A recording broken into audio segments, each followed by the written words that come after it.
Hola amigos, espero que se encuentren bien aquí con otro programa más.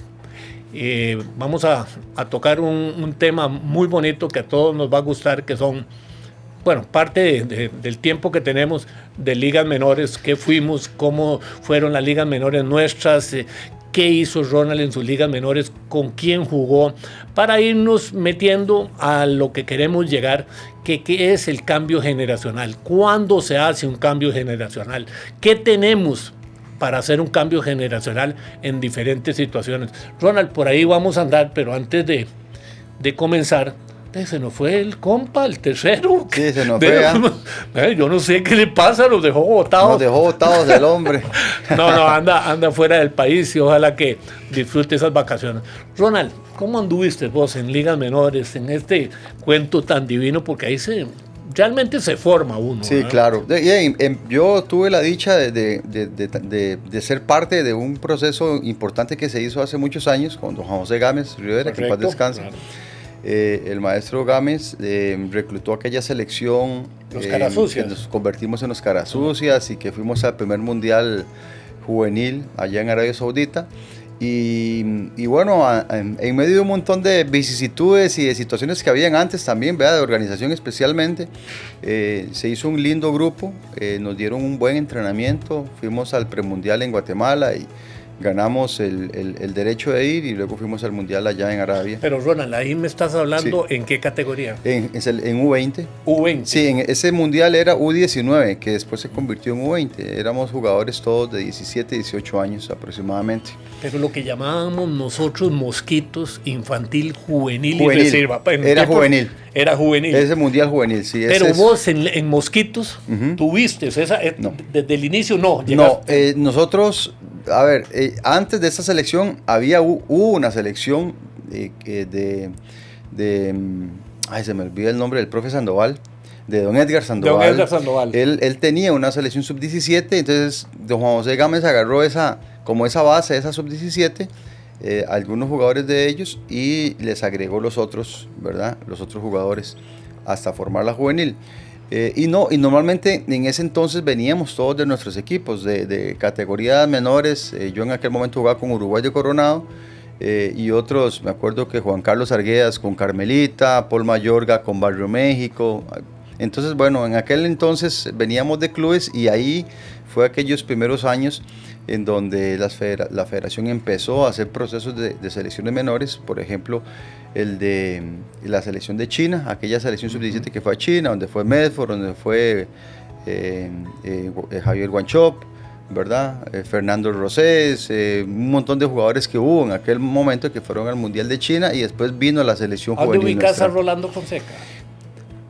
Más joven. Mucho más adelante. Más adelante. Sí, Rolando es mucho más adelante. Rolando es, de hecho, él salió en selección ya un poco más adelante, ¿verdad? Pero ya habían pasado algunos años, recordémonos, bueno, Rolando es por lo menos unos 7 años menor que yo. O sea, entonces sí.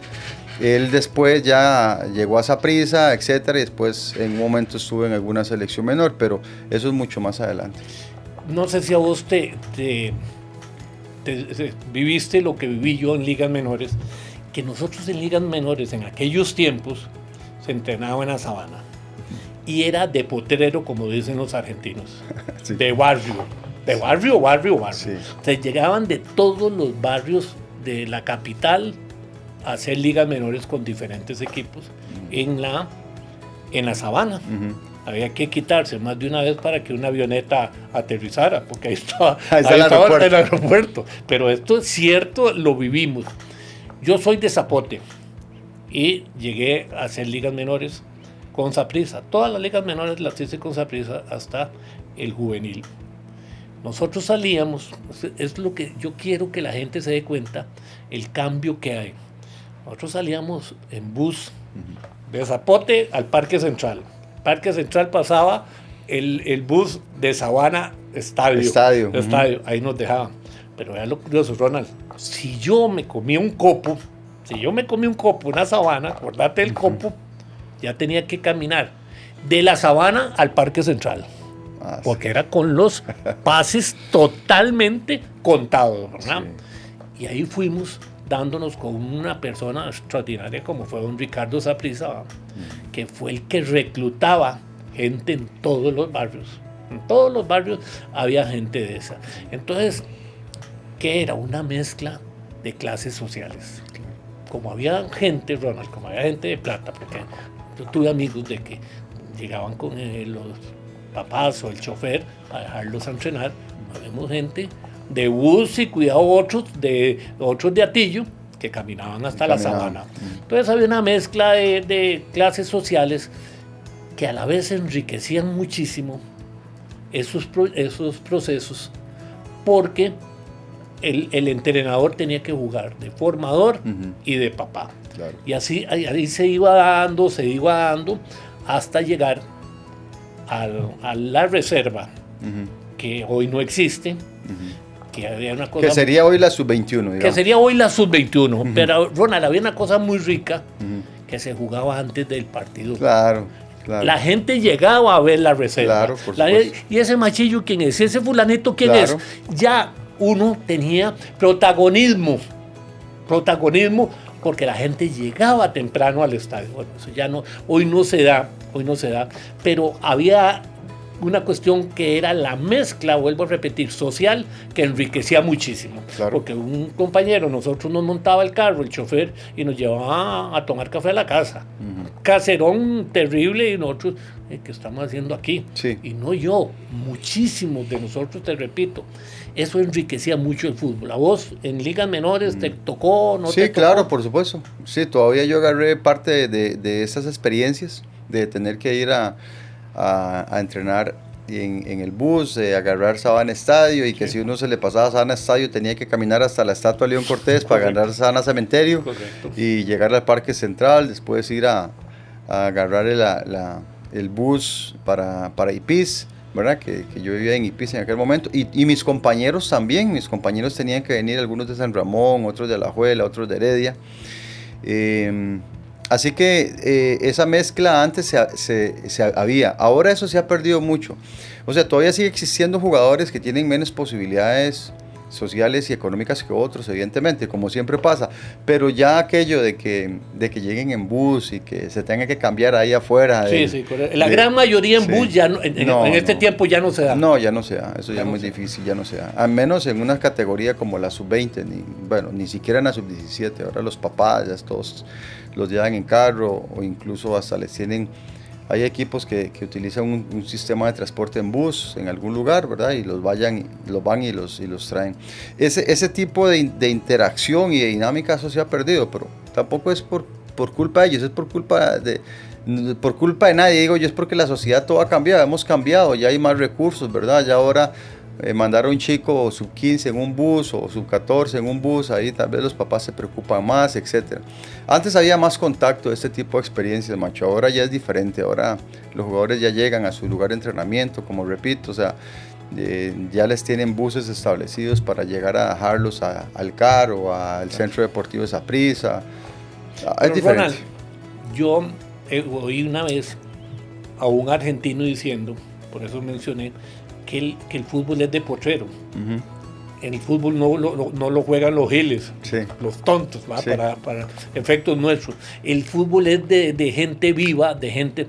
Eso lo trae uno de el barrio, que había que jugar con gente más grande, sí, que una mejenga, y a uno se quedaba babeando porque no lo ponían, porque era más chiquitillo, hasta que faltaba alguien y jugaba con el hermano mayor o con el tío mayor, y se daba mucho. Entonces había una mezcla de un fútbol que cuando estás en ligas menores, lo mamás del barrio. Así es. Hoy no se da. No. Nos perjudica tanto. Claro, y uno de los que más ha denunciado esto públicamente ha sido Oscar Ramírez. Que Oscar Ramírez salió de este tipo de dinámica de barrio, de tener esa picardía, esa malicia indígena, ¿verdad? Que se le llama, de encontrar problemas y situaciones en el mismo juego y no en el entrenamiento, ¿verdad? Que eso también es algo importante. Pero yo digo de que todo ha cambiado, porque incluso hasta el hecho de que muchos de nuestros campos de fútbol están cerrados, que las municipalidades los cierran, que los cuidan, ya ahora es diferente, ahora es diferente. Ahora nuestro futbolista se está creando futbolísticamente en una academia, ¿verdad? En donde ya hay ejercicios establecidos, donde hay básicos, donde hay entrenamientos ya prediseñados, y entonces el muchacho entrena a lo que se está dando ahora. Difícilmente, bueno, hay entrenadores actuales que no usen un método, un diseño de tareas y que los dejen a la libre, ¿verdad? Muy difícil. Antes, cuando yo empezaba a jugar, yo no me acordaba cuál sistema ni nada de eso. Sí, era jugar por el placer de jugar. Pero eso ha cambiado y el mundo ha cambiado con respecto a eso. Aquí el tema es que tenemos que adaptarnos y darles ese ingrediente, esa pimienta al jugador, para que no se haga un jugador solamente de academia, sino que se haga un jugador de vivencia. Ronald, yo he visto, porque ahora estoy como metidillo un poco en ligas menores por mis nietos. Sí. Entonces, es que el abuelo tiene que ir a ver a los nietos. ¿verdad? Entonces veo mucha cosa como que les quitan mucho la malicia indígena, les quitan mucho el feeling que trae el jugador natural, que es la técnica. Porque yo oigo que Tata, es que me dice que juegue de 5 y que no me puedo salir. Y le digo, pero papá, usted apenas tiene que ir tocando lo que es táctico. Claro. Ronald, desde ahí ya comenzamos a quitarle aquel gambeteador que uno se moría de la rabia porque no se la daba. Y esa era la esencia de él.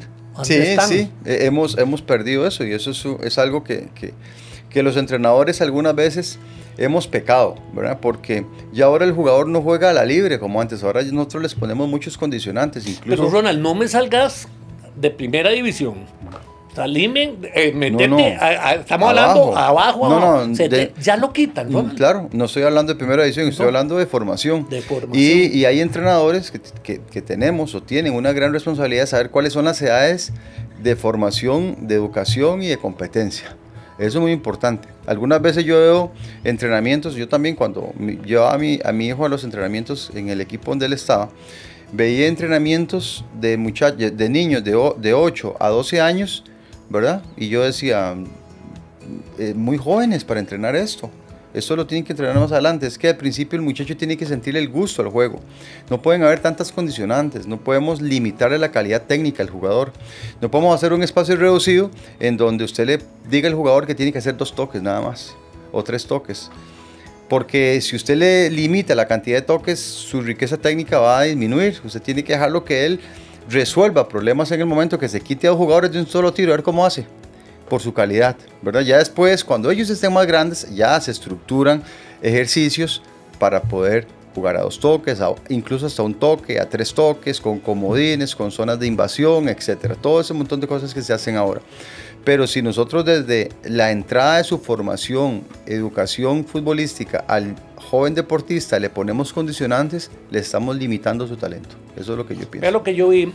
Me mandan un video familiar ahí.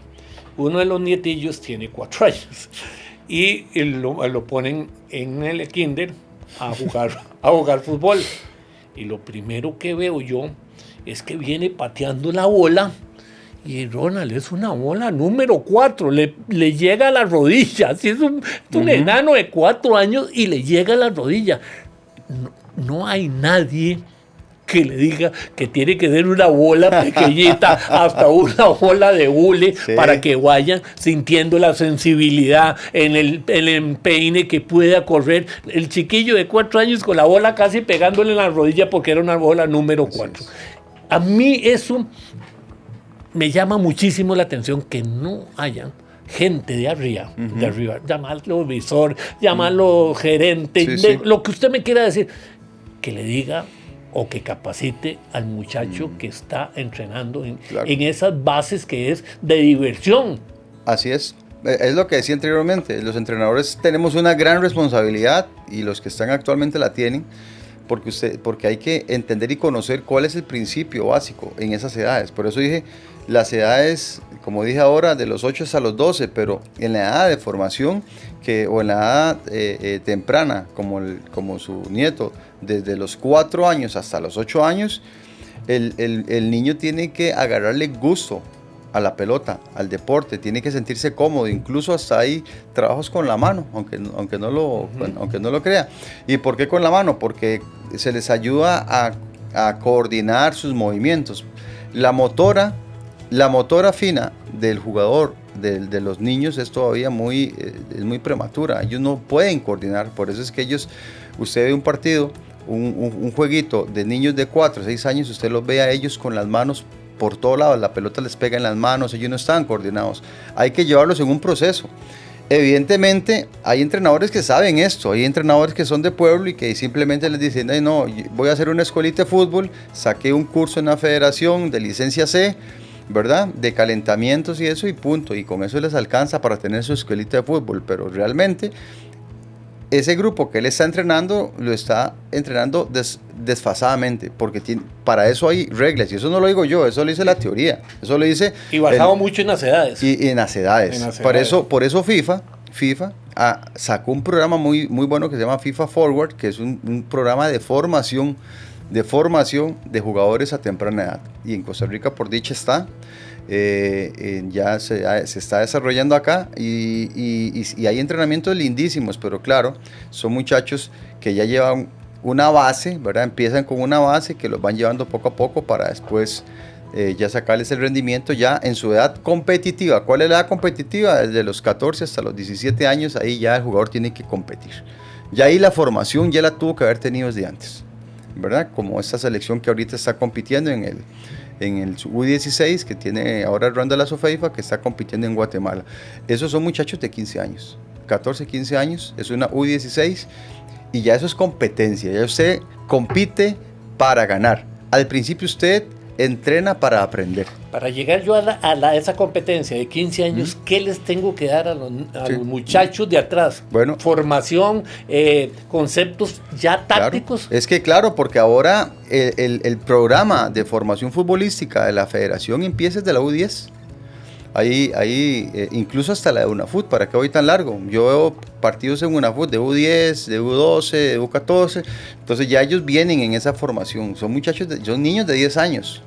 Vean que estamos empezando muy temprano, pero para que ese niño de 10 años llegue y ya agarre una pelota número 4, número 3 o número 5, ya él ha tenido que tener una formación desde los 6 años, desde los 7 años, en esas escuelas de fútbol, como el nieto suyo o en alguna academia. Por eso es que no es sencillo, o sea, y cuando sale un talento, por eso hay que aprovecharlo, porque hay talentos que salen sin nada de esto, macho. Hay chiquillos que salen sin nada. Yo te iba a llegar a esto, Ronald, una anécdota. Ahora hace poco terminó la Copa Patrick, que es una copa que dirige mi hermano hace 13 años. Vino Panamá, México, vino Nicaragua y El Salvador, más los equipos de aquí.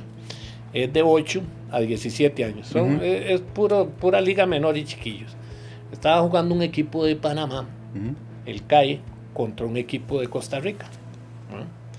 Y en esos chiquillos que juegan 20 minutos, 3 tiempos, me senté a ver al CAE, el panameño.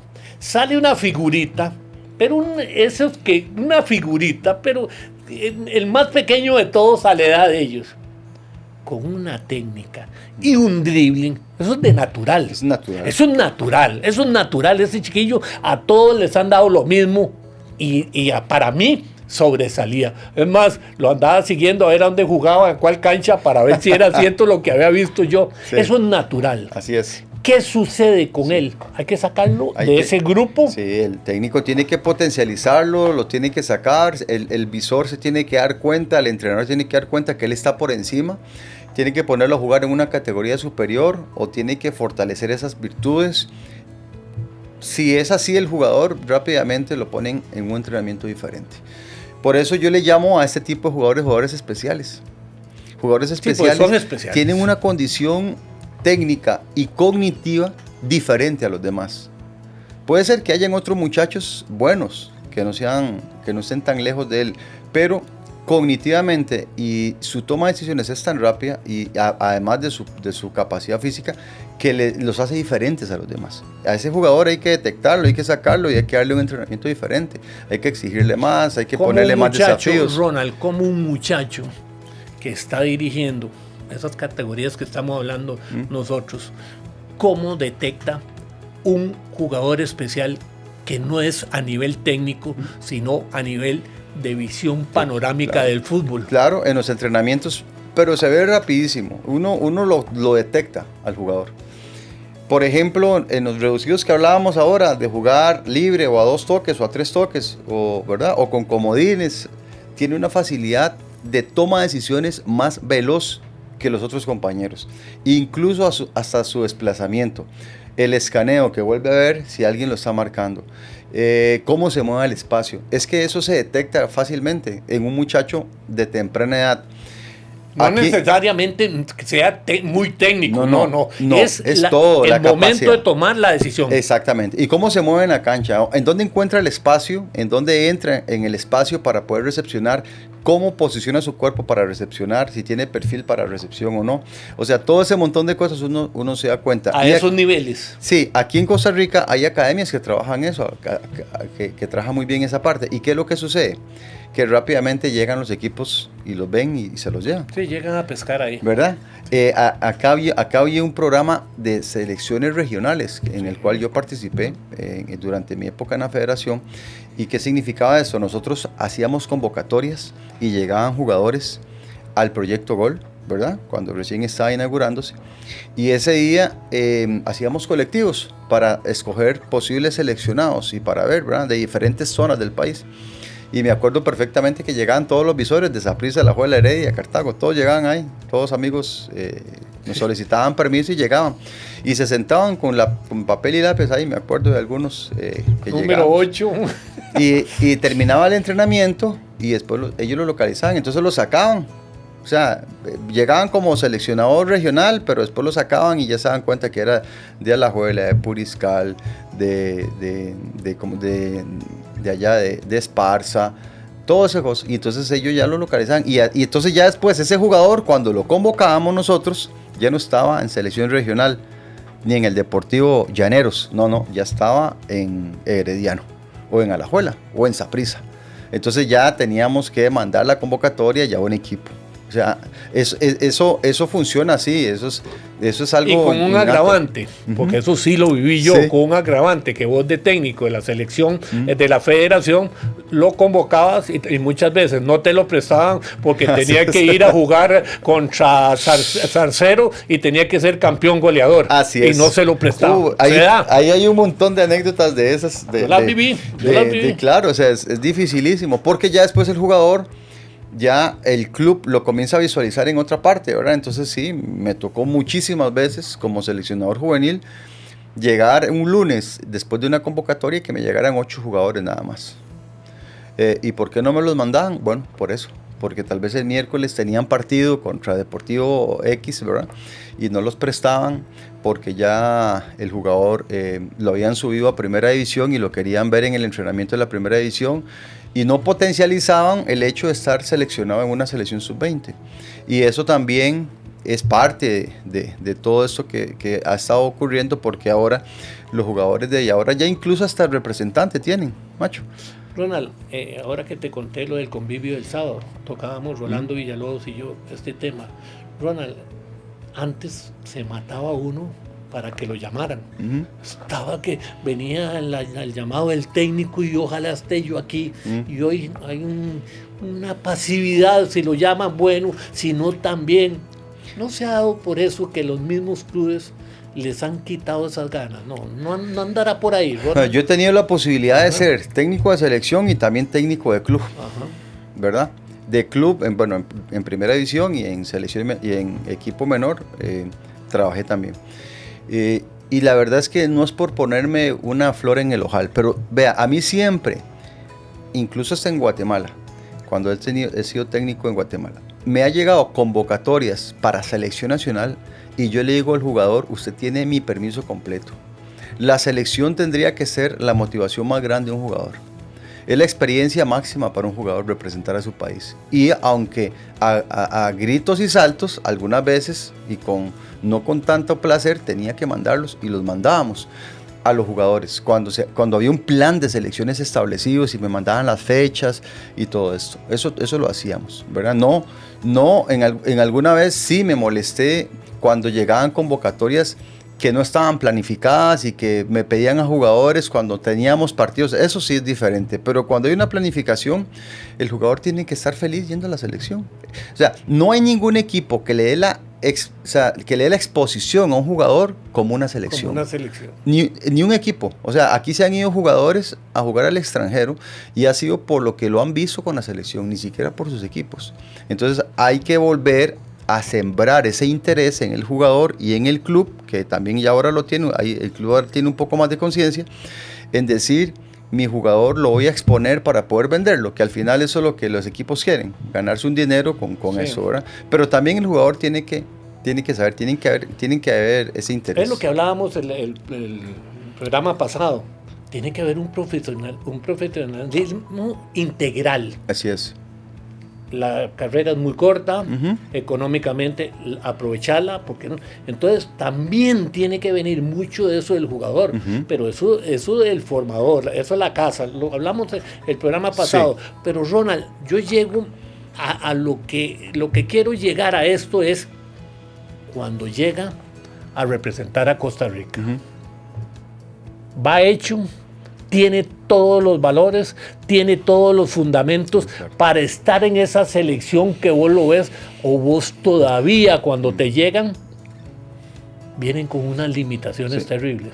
Debería, en esas épocas debería llegar casi listo, pero aún así todavía falta, porque ni un jugador se forma completamente en su edad de joven.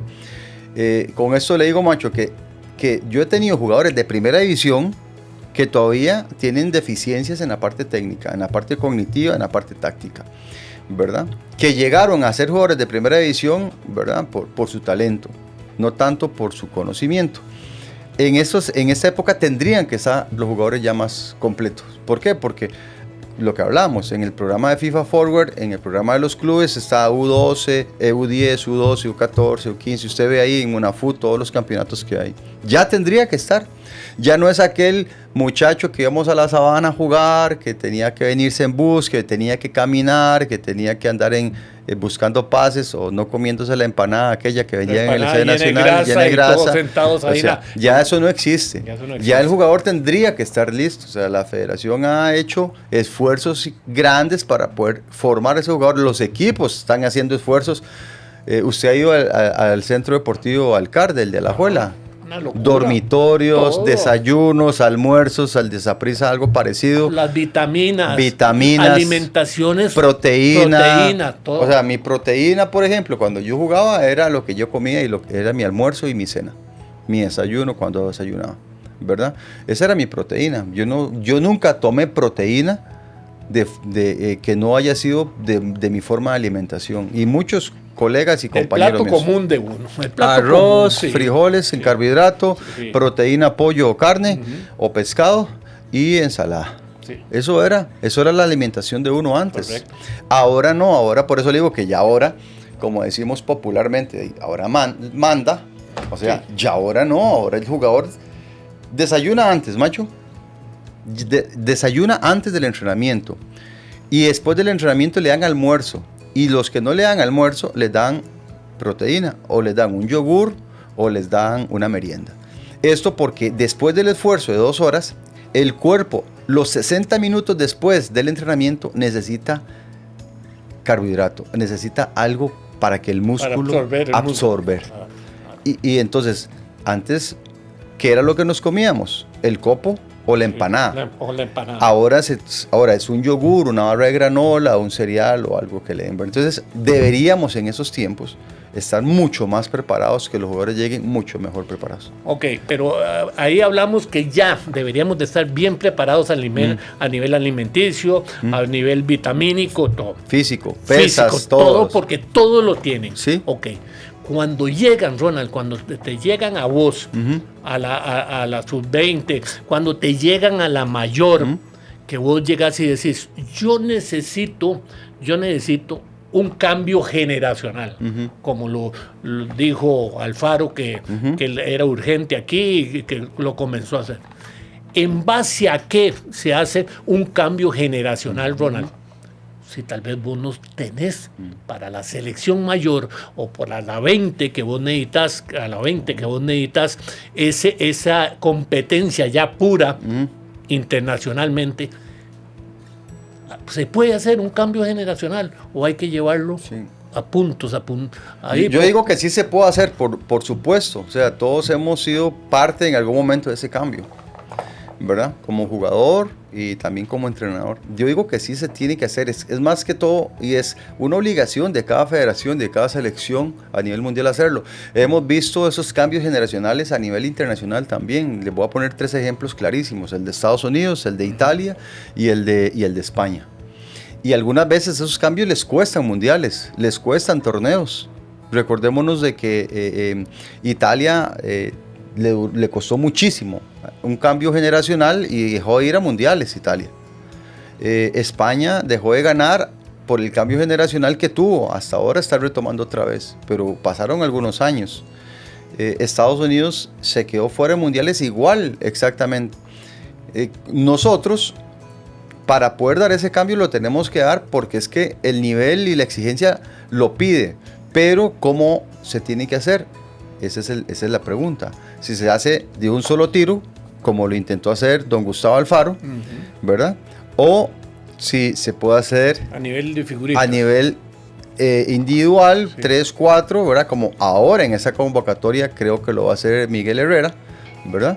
Ese cambio ese lo puede hacer.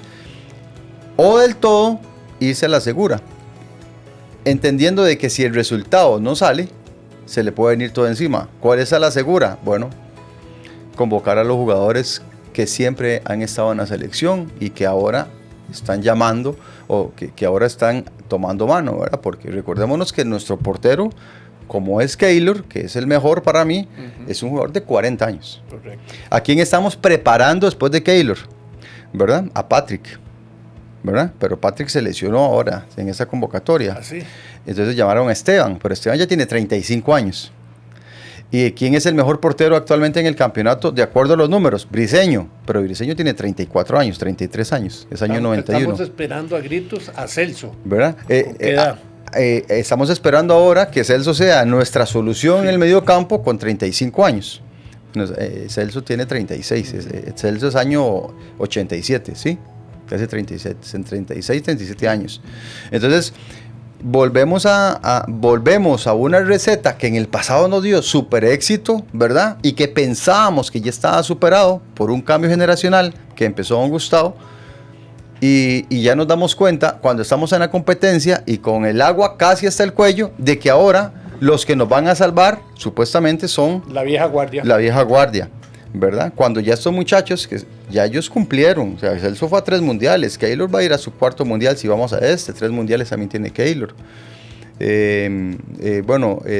También ahora llamaron a Alan, que Alan es un jugador joven, 28 años tiene Alan Cruz. Ajá. ¿Verdad? O sea, todavía estamos soñando y esperando que Joel vuelva a la selección por su talento como jugador especial que hablábamos. Entonces, es un poco complicado porque siempre he dicho de que esto, el que lo dicta es el resultado. El resultado. Si nosotros estuviéramos ganando en este momento, olvídese que llaman a nadie, macho. No, esto fue de emergencia. Eso es de emergencia porque estamos en un momento difícil, ¿no? O sea, en un momento de que este próximo partido o se gana o se empata, pero no se puede perder. Porque si se pierde prácticamente nos eliminan. Nos eliminan. Prácticamente. Pero nos estamos dando cuenta hasta en el momento. ¿Me explico, macho? Hasta en el momento. Yo lo que voy, Ronald, de esto, por eso este tema es tan rico, de este cambio generacional y si se puede hacer y cómo se puede hacer de forma paulatina o como viene a nivel de emergencia con toda la vieja guardia. Con todo esto que hemos puesto en la mesa, yo voy a esto, Ronald. Muchos años atrás nos ha pasado. Los caras sucias, que me acuerdo yo, que venían atrás. Y es el diario vivir, lo mismo que metemos a los muchachos. El proceso no se respeta. No se respeta. No se respeta. Es que vos me pusiste a Italia. Sí. Te voy a meter a Alemania. España. Que lo vivieron. pero ese proceso dejaron afuera la muerte del director técnico y la muerte del proceso, los resultados. Ahí está. El técnico, vos sos técnico, lo vivís a nivel resultados, no tenés resultados. Chao, Ronald, me alegro verte. ¿Cuál proceso me van a hablar si no lo respetan? No es que no va a haber respeto si no hay resultado. No va a haber respeto y no va a haber continuidad si el resultado no existe. Porque es que el que manda eso es el resultado. En nuestro fútbol lo que manda es el resultado. Las buenas intenciones no existen. Pero Ronald, esos equipos que acabamos de mencionar valoran el proceso, sí, y los resultados mueren porque se han quedado en eliminatorias fuera. Así es, pero es otro tipo, es otra idiosincrasia, otra mentalidad, no sé. Pero lo que sí es cierto es de que lo viví y también lo he visto con colegas míos en carne propia, lo sentí, repito, lo he visto, que los procesos, llámese en selección o en equipos, cuando no hay resultados, no hay paciencia. Es que el resultado es el que dicta el paso a seguir. Si nosotros nos hubiéramos quedado con Alfaro, por ejemplo, y hubiera seguido con toda esa camada, así como la llamó desde un principio, nos hubiera clasificado al Mundial o estuviéramos cerca de clasificar al Mundial, no hay cambios de nada. Pero como eso no ocurrió y hubo un cambio técnico, este nuevo proceso, por todo lo que se ha construido y por los resultados obtenidos, ya la misma prensa, la misma gente, los mismos medios han casi que obligado a traer jugadores a la selección nuevamente, como dijimos anteriormente, que ya no estaban en la palestra del equipo. ¿Por qué? Por una urgencia y necesidad en base a que no se dio el resultado. Y aquí tengo un ejemplo rapidísimo que voy a poner, Macho. Yo cuando fui seleccionador mayor, yo no llamé a Brian Ruiz a la selección, porque él estaba jugando en el Santos de Brasil, en la reserva. Y yo dije de que Brian no venía a la selección hasta que él jugara. Y tuve un montón de problemas. Me criticaron mucho, ¿verdad? Después Brian volvió a la selección cuando vino a la Alajuela y ya fue titular. Y después Brian, junto con todo ese grupo que hicimos en el 2019, que fue la selección, que fue el 2022, con los cambios que hizo Suárez. Pero Brian estaba en la selección. Celso estaba en la selección. Calvo estaba en la selección. O sea, se había dejado un grupo que después retomó Luis Fernando Suárez y que consolidó cuando ya tenían ritmo de juego y de entrenamientos y de método, etc. Entonces, con eso le digo de que esto funcionó cuando hubo resultados, pero cuando no hubo resultados, no. Y hay veces uno tiene que esperar a los jugadores. Hay veces uno tiene que esperar, el jugador hay veces no anda, tiene que esperarlo, no hay que quitarlo, dejémoslo ahí o traigámoslo y le hablamos. Pero aquí comenzamos a renunciar de jugadores desde hace tiempo. Sí, pero es que aquí lo que sucede en todas partes del mundo existe, que es la presión externa. Uh-huh. Y la presión externa en todas partes del mundo es la prensa. Uh-huh. Ok, pero la prensa a nivel internacional tiene un alto conocimiento de lo que está haciendo el director técnico. Uh-huh. Yo conocí un técnico que se reunía con ciertas figuras de la prensa deportiva en tiempos atrás. Entonces la prensa deportiva sabía cuál era el proyecto de ese técnico. Voy por aquí, quiero comenzar a ver a este muchacho, le voy a dar ciertos fogueos internacionales. La prensa estaba empapada. Uh-huh. Entonces tenían sustancia para poder opinar. Claro. Ahora yo oigo, con la pena del mundo, hablando a periodistas del gesto técnico del jugador. Sí.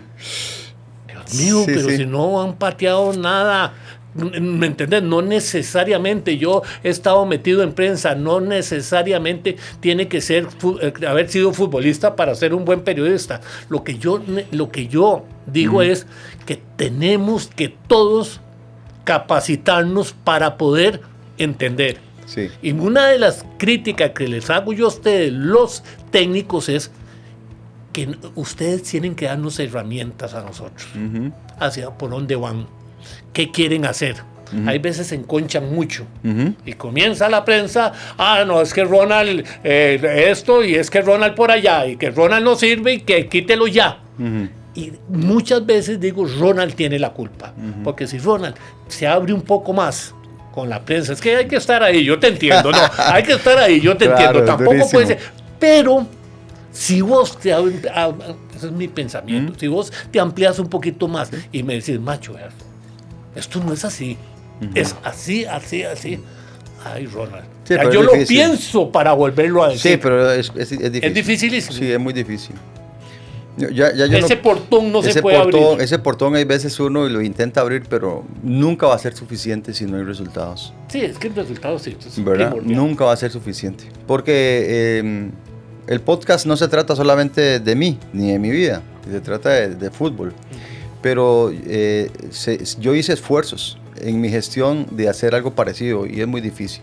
En fin, yo digo de que entre más educados estemos todos del fútbol, podemos tener un mejor criterio y podemos compartir y conversar así como lo estamos haciendo. He escuchado también periodistas hablando de sistemas tácticos y de 4-4-2 y que ese equipo juega 5-3-2 y que el otro 4-4-3, 4-3-3, perdón, etcétera. Y sí, de la boca para afuera, pero ya en la práctica... Ahí en la práctica ya es otra cosa, ¿verdad?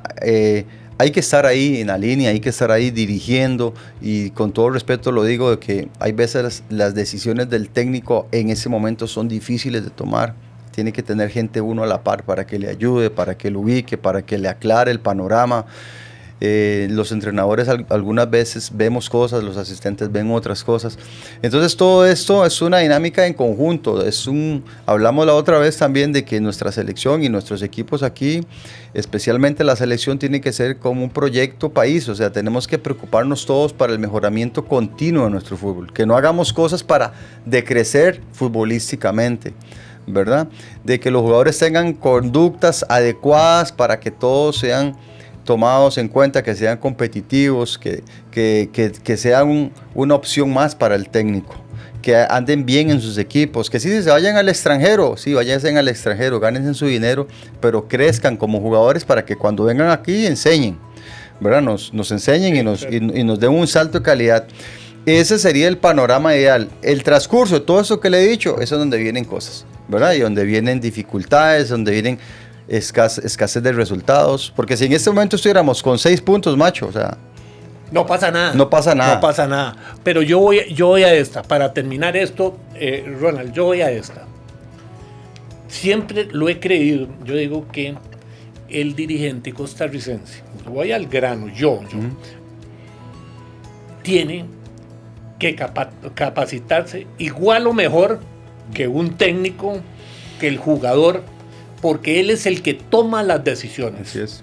Yo no he visto a un gerente general de una compañía multinacional que no entienda el producto que está sacando. Así es. Entonces, si yo veo que el dirigente se capacita, va a congresos, viaja a pasantías, porque ahí es donde uno aprende. Así es.